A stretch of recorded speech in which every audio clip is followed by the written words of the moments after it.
Raise your hand if you've never gossiped about anyone in your entire life. Yeah, my hand is not raised either. It's easy to get sucked into the vortex of gossip, but let me tell you, gossip in your department is a virus that infects everything. It destroys relationships. It destroys trust. And today you're in for a treat. We have a guest who's going to share strategies on how you can address gossip in your department.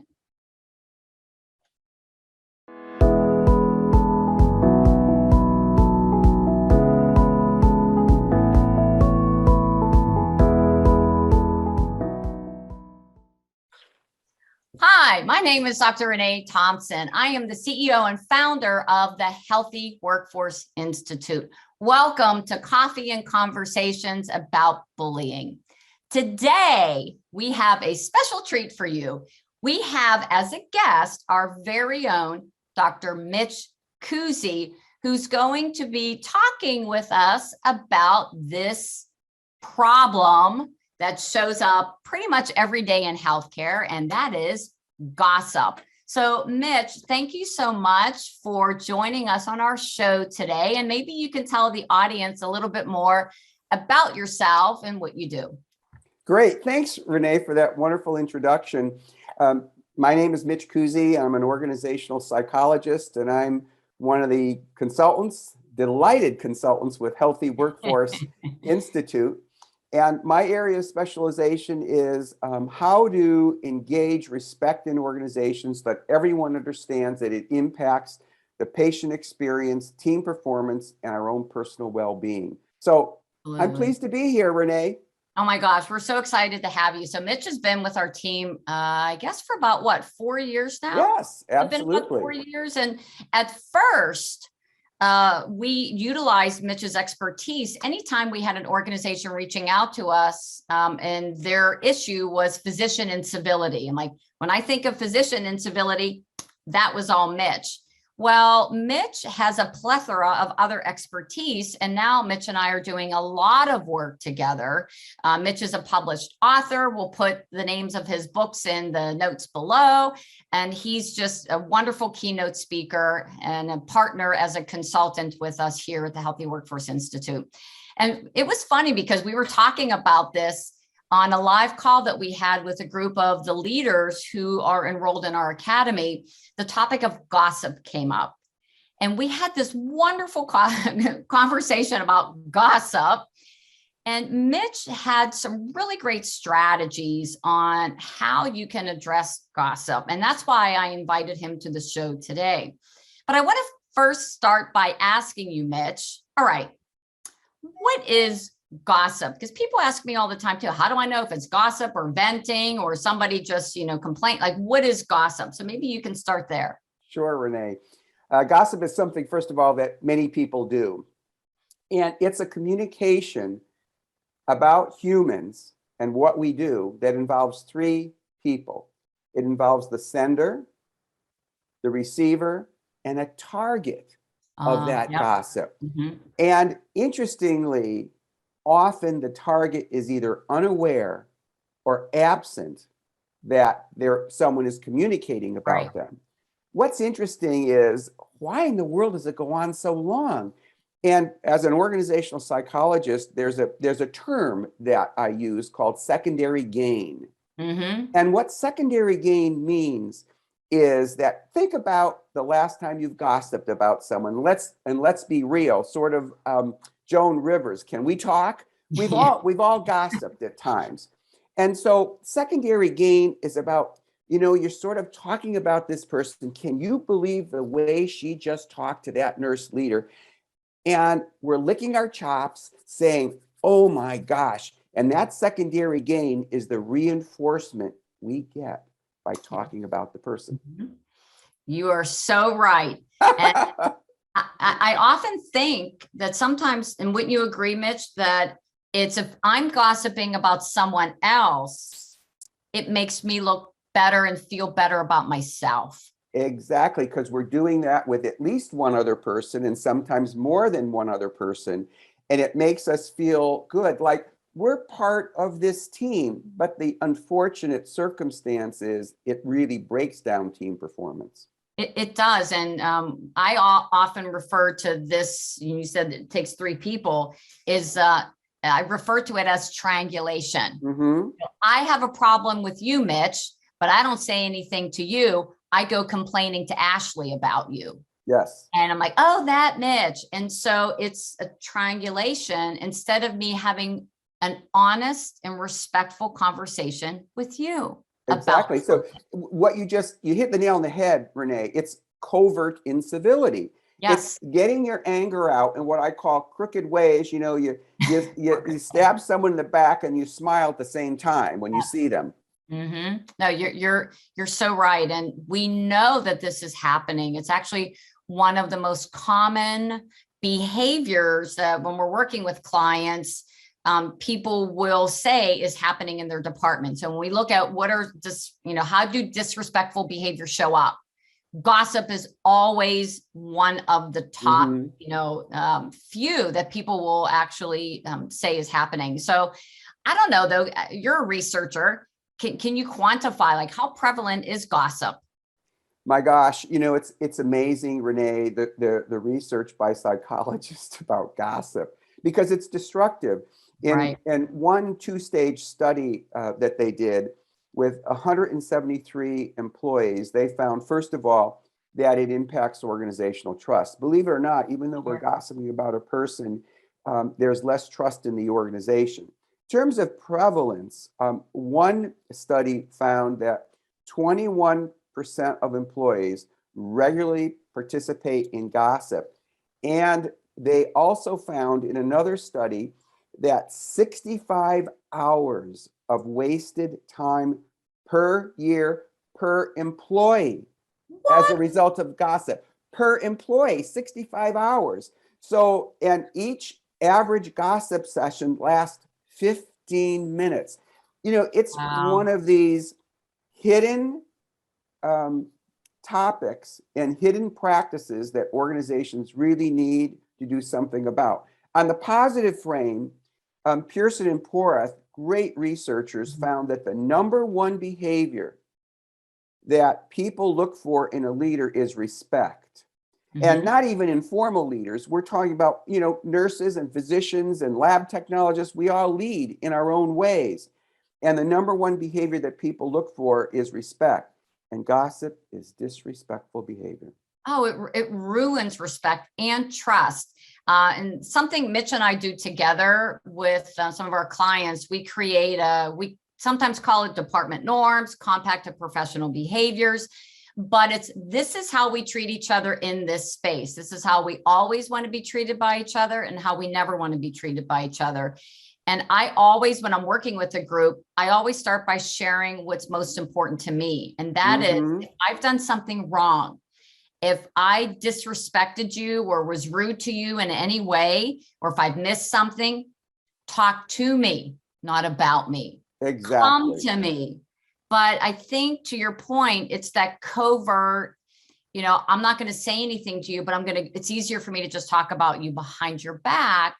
And I know, and we work on this together. What are the strategies on how you can actually stop gossip? Or I actually don't know that we can say that we're going to stop, 100% of the gossip that's happening, because people don't even realize they're doing it.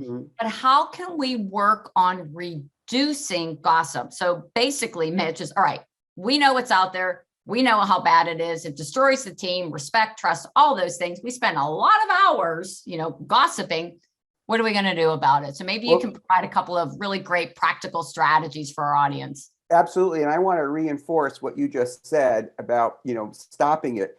I never work with clients on stopping the behavior because, first of all, it tells us that we have to be perfect. And actually, there's some interesting research related to perfectionism, and it is not a good thing. So subsequently, I like the way you said reducing it, eroding that. And also, in terms of baby steps of change, we're more apt to change when we do it in steps. So some of the strategies, first of all, Leaders need to walk the talk about this. So by, first of all, not gossiping yourself.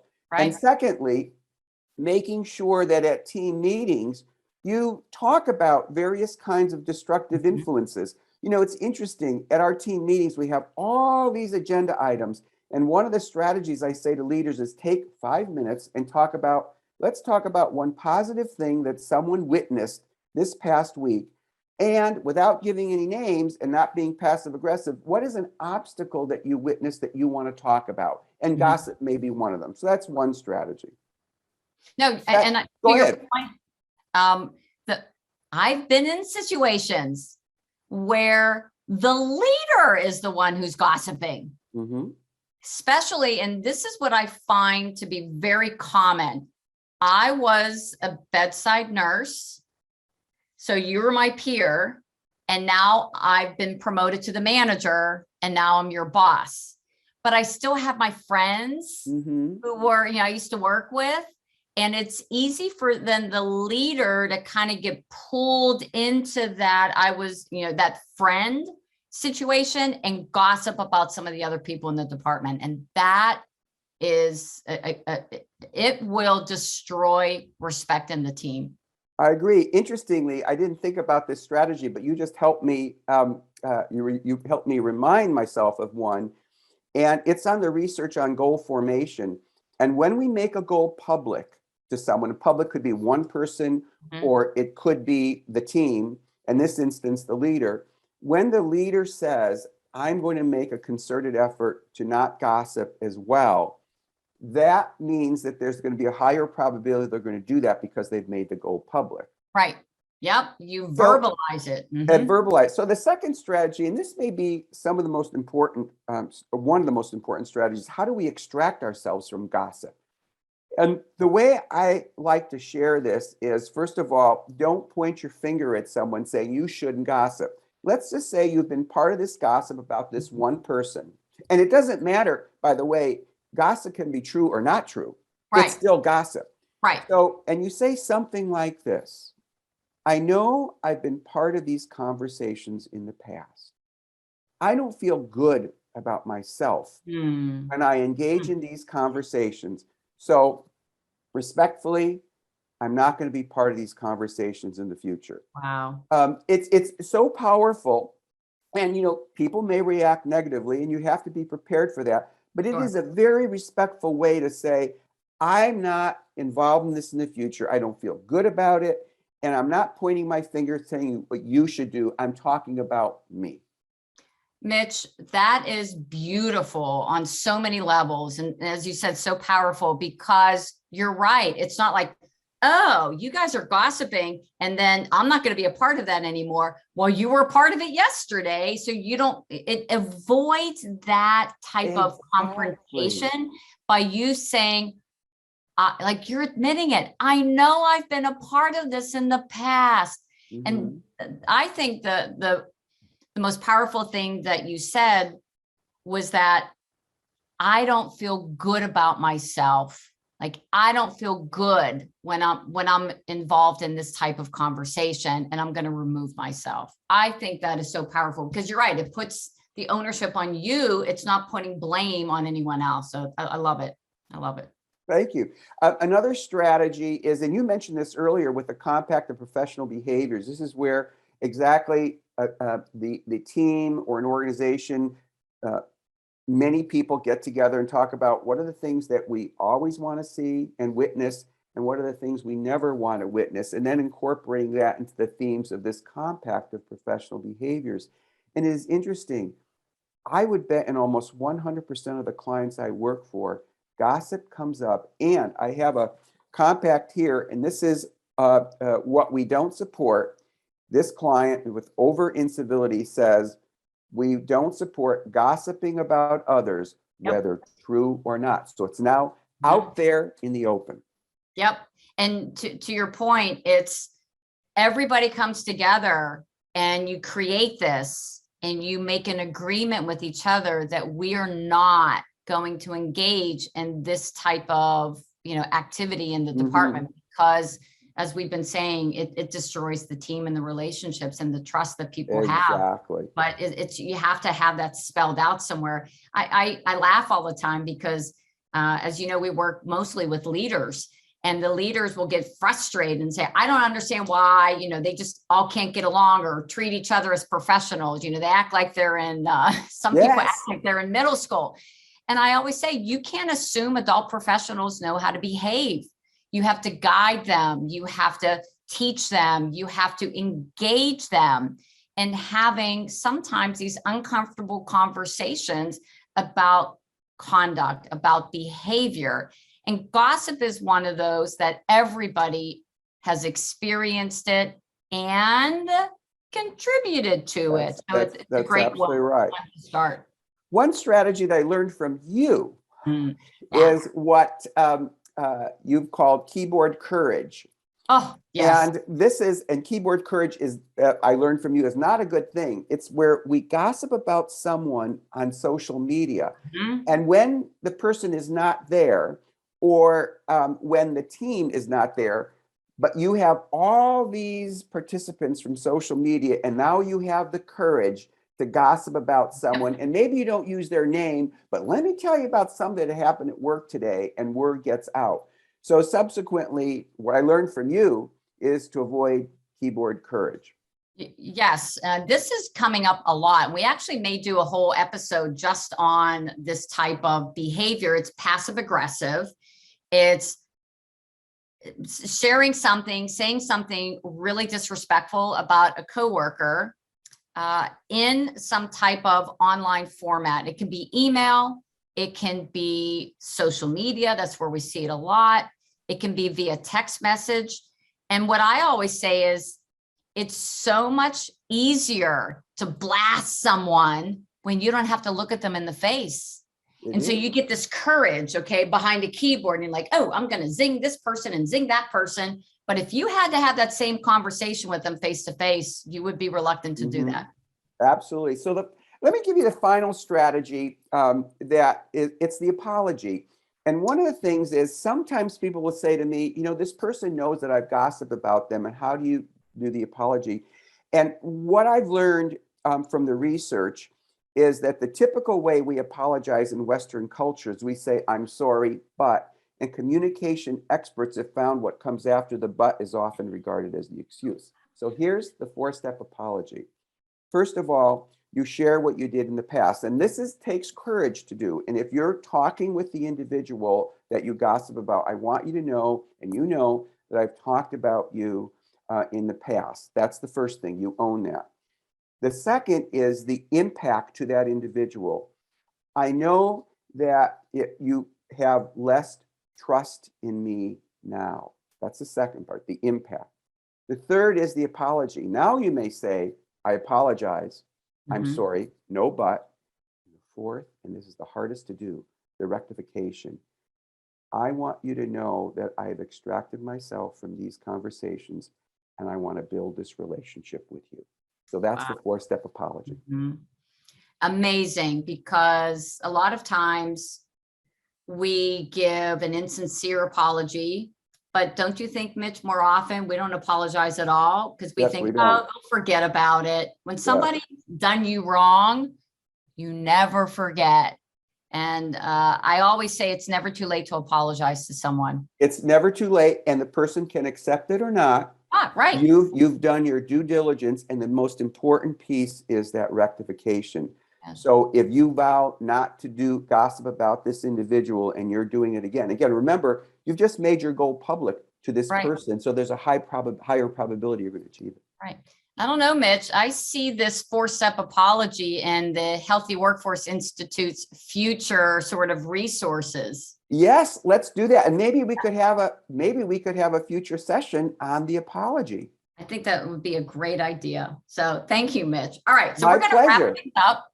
I just want to give a special thanks to Mitch for carving out time out of his busy day to spend some time with us and to share with us not only some tips and strategies about how to reduce gossip, but also the research behind this. And this is something that I so appreciate about Mitch, because, it's not just our opinion. a lot of what we do, most of everything that we do is really based on evidence and based on the research. And that's what's really important, especially now. And I just want to thank all of you for watching this. If you have any other strategies that you use to address gossip in your department, go ahead and put them in the comment section below. Make sure you subscribe to our channel so that you get access to any new videos that we have being recorded and produced. And of course, if you want to learn more about how you can reduce workplace bullying and incivility in your organization, make sure you hop on our website. It's 𝗕𝗂𝗵𝑃𝗶𝗄𝗏𝗂𝑖nstitute.com. So until our next conversation, be kind, take care, and stay connected. Ciao.